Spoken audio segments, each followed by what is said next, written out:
वसतिगृहात निकृष्ट जेवण, सडलेली फळे आणि अस्वच्छ पाण्याचा अभाव। मेहकरमधील मागासवर्गीय शासकीय वसतिगृहात अस्वच्छतेचा आणि बेफिकिरीचा धक्कादायक प्रकार समोर आलाय।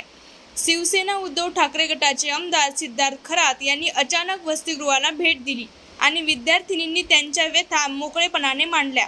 आता आमदारांनी दिलेले आदेश कितपत प्रभावी ठरतात हे पाहणं महत्त्वाचं ठरेल। मेहकर येथील मागासवर्गीय शासकीय मुलींचं वसतिगृह येथे राहत आहे।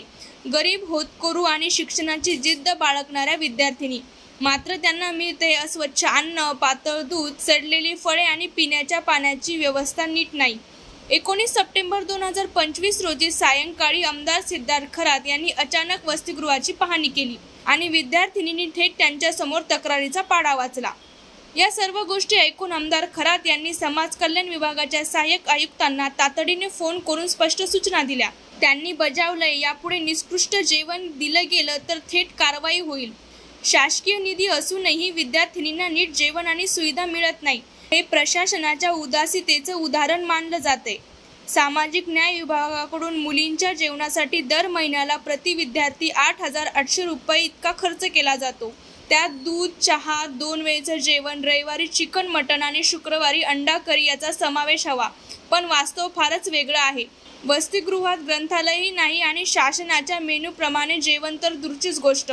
विद्यार्थिनींचा स्पष्ट सवाल आहे, आम्ही मेरिटवर इथे आलो, पण जेव्हा मूलभूत सुविधा मिळत नाही तेव्हा सामाजिक न्याय खरंच मिळतो का?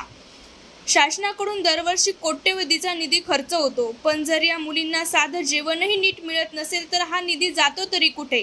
आमदार खरात यांनी केलेला हस्तक्षेप स्वागतार्ह असला तरी त्यावर टिकून कारवाई होते का हे पाहणं महत्त्वाचं ठरेल।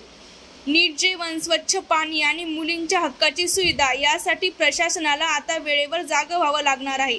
अधिक माहितीसाठी पाहत रहा आपला विदर्भ लाईव्ह, प्रत्येक क्षण आपल्यासोबत।